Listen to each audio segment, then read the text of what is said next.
जय श्री कृष्णा। राधे राधे दोस्तों। तो आज की वीडियो में आप लोगों को बताऊंगी तुलसी पूजा सरल आसान विधि। तुलसी विवाह में हमें कैसे क्या क्या चीज़ें कैसे करना है, तो बिल्कुल ही आसान चीज़ों से बताऊंगी। जैसे कोई कोई लोग हैं तो ज़्यादा चीज़ों से नहीं कर सकते, तो थोड़े ही सामग्री से आप लोग आसानी से कर सकते हो। तो देखिए, मैं आप लोगों को सबसे पहले बता दूँ कि देवउठनी एकादशी 1 नवंबर और दिन शनिवार को है। 1 और 2 दिन लोग बना रहे हैं, लेकिन 1 नवंबर को आप लोग करिएगा। 1 नवंबर दिन सोमवार वो शनिवार को है।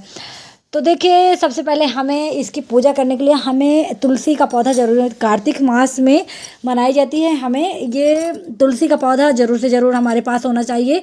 देखिए, तुलसी के पौधे की और शालिग्राम की जो शादी होती है, तो हमें तुलसी का पौधा ज़रूर से ज़रूर होना ही चाहिए हमारे पास। अगर हम नहीं, शालिग्राम हमारे पास नहीं है, तो भगवान विष्णु की फ़ोटो या प्रतिमा कोई है तो उसको भी रख करके हम पूजा वगैरह कर सकते हैं।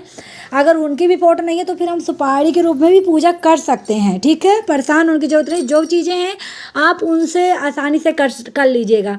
तो सबसे पहले आप लोग तुलसी का जो पौधा है, जहाँ पे तुलसी लगी हुई है, वहीं पे आप लोग पूजा कर लीजिएगा। या फिर गमले में लगी तो आप गमले को आप अंदर भी ला सकते हो।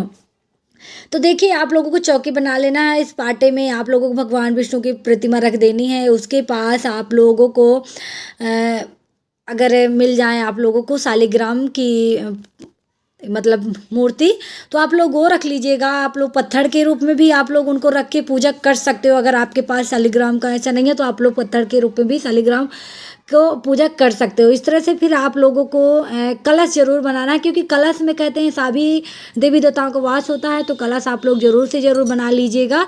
कोई भी पूजा हो तो हमें इसमें, देखिए ये तो शादी है, तो शादी में तो कलश जरूरी होती है बनाना।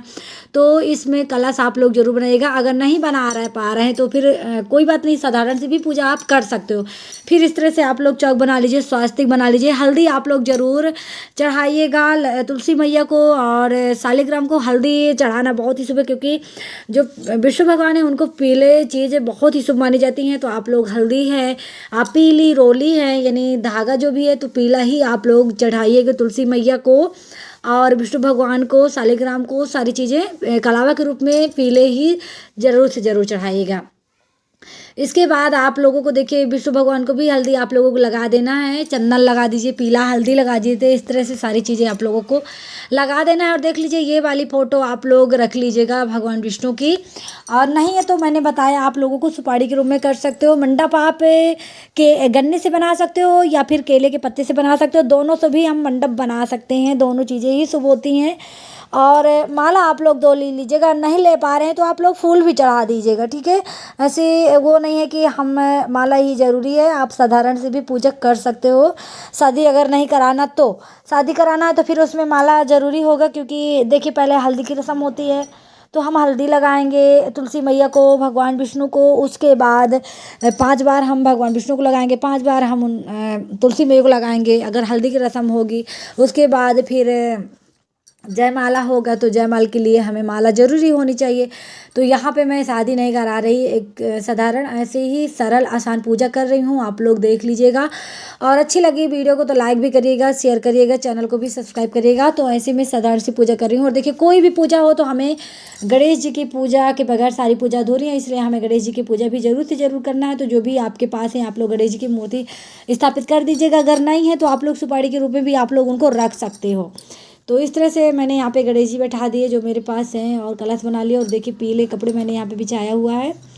कोई भी पीली चुन्नी हो तो आप लोग चुन्नी भी उड़ा सकते हो। और तुलसी मैया के लिए आप लोगों को जरूर चीज़ें हैं। देखिए, तुलसी मैया को आप रेड कलर की चुन्नी आप लोग जरूर उड़ा दीजिएगा। चाहे साड़ी पहना दीजिए, चाहे चुन्नी, कोई भी चीज़ हो, लेकिन आप लोगों को जरूर से जरूर करना है। इसके बाद आप लोगों को देखिए, जैसे माला की रस्म हो गई। माला की रस्म के बाद आप लोग तुलसी मैया को श्रृंगार का सामान जरूर समर्पित करिए। तो चूड़ी हो गया, बिंदी हो गया, और मेहंदी हो गया। मेहंदी आप लोग तुलसी मैया को भी 5 बार लगाइएगा। 5 बार शालिग्राम में भगवान हरि को, भगवान शिव हरि को लगा दीजिएगा। तो इस तरह से आप लोगों को लगाना है। देखिए, प्रसाद में आप लोग कुछ भी चढ़ा सकते हो। ऋतु फल हैं, खील बतासे का भोग है, मिठाई है, लड्डू हैं, जो भी चीज़ें हैं आप लोग, मिठाई के लिए कोई रोक टोक नहीं है। जितनी चाहो, देखिए पूजा है, शादी हम करा रहे हैं, जितनी चाहो कोई रोक टोक नहीं। जितनी चाहो आप लोग चीज़ें बढ़ा सकते हो, जितनी चाहो आप सामग्री बढ़ा सकते हो, जितनी चाहो तो आप कम कम भी चीज़ों से कर सकते हो। देखिए इसमें हमारा भाव अच्छा होना चाहिए। पूजा का चीज़ों को क्या है, आप लोग जितनी भी बढ़ावा चढ़ाओगे उतनी बढ़ा चढ़ा सकते हो। इसमें देखिए शादी करा रहे हैं तो माता के लिए हमें बिछिया ज़रूरी है, बिछिया भी चढ़ाइए, माला है, चूड़ी है, सिंदूर है, सारी चीज़ें आप लोगों को माता को ज़रूर समर्पित करना है, लगाना भी है, पत्तियों में लगा देना है। तो यहाँ पे देख लीजिए मैंने चूड़ी भी पहना दिया है, बिंदी लगा दिया है, सिंदूर भी लगा दिया है, माला वगैरह सारी चीज़ें इस तरह से आप लोगों को पहना देना है। तो आप लोगों को ये मेरी सरल या आसान जो विधि से मैंने आप लोगों को बताई हुई है कैसी लग रही है आप लोग बताइएगा।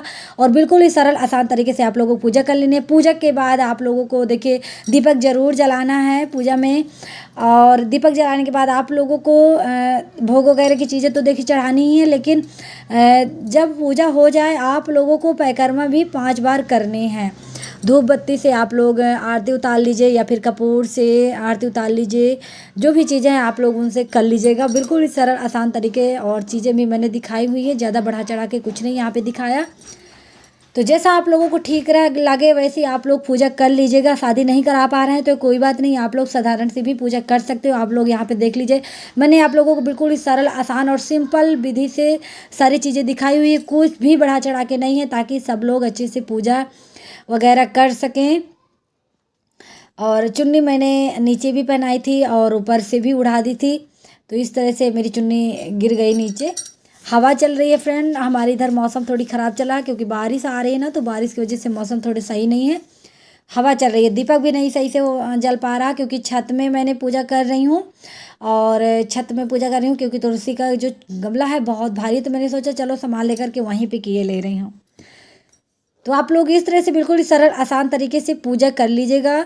देवउठनी एकादशी तुलसी के देखिए कार्तिक माह में हमें तुलसी की पूजा करने चाहिए, सारे पाप मिट जाते हैं और बहुत ही पुण्य फल मिलता है। जन्म जन्म के जो हमारे पाप होते हैं सारे कट जाते हैं। कार्तिक माह में तुलसी पौधे की जो कोई पूजा करता है तो बहुत ही शुभ फल मिलता है। और आप लोगों को यहाँ पे तिल जरूर समर्पित करना है, इस पूजा में तिल की बहुत ही ज़रूरी होती है। तो आप लोग तिल जरूर से दीपक में डालिएगा और विष्णु भगवान और माँ तुलसी के पास भी ज़रूर से ज़रूर तिल का ज़रूर चढ़ाइएगा। तिल इस पूजा में ज़रूर से ज़रूर व्हाइट तिल आप लोग ज़रूर रख दीजिएगा। घंटी आरती उतारिए, प्रार्थना करिए माँ से, जो जो चीज़ें आप लोग प्रार्थना करिए।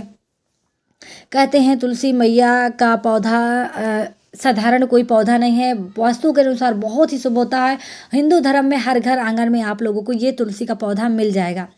तो आप भी अपने घर में पूजा करिए, तुलसी का पौधा लगाइए, शाम सवेरे दीपक जलाइए, स्नान कराइए। तुलसी की पूजा बहुत ही उत्तम पूजा है। और देखिए कार्तिक में जो तुलसी मैया की पूजा करता है तो बहुत ही पुण्य फल मिलता है। कहते हैं कि मतलब 4 महीने के बाद जब भगवान जागते हैं तो देव उठनी एकादशी के दिन तब उनकी ये पूजा करी जाती है, और फिर देवों की पूजा अलग से करी जाती है, उनको जगाया जाता है।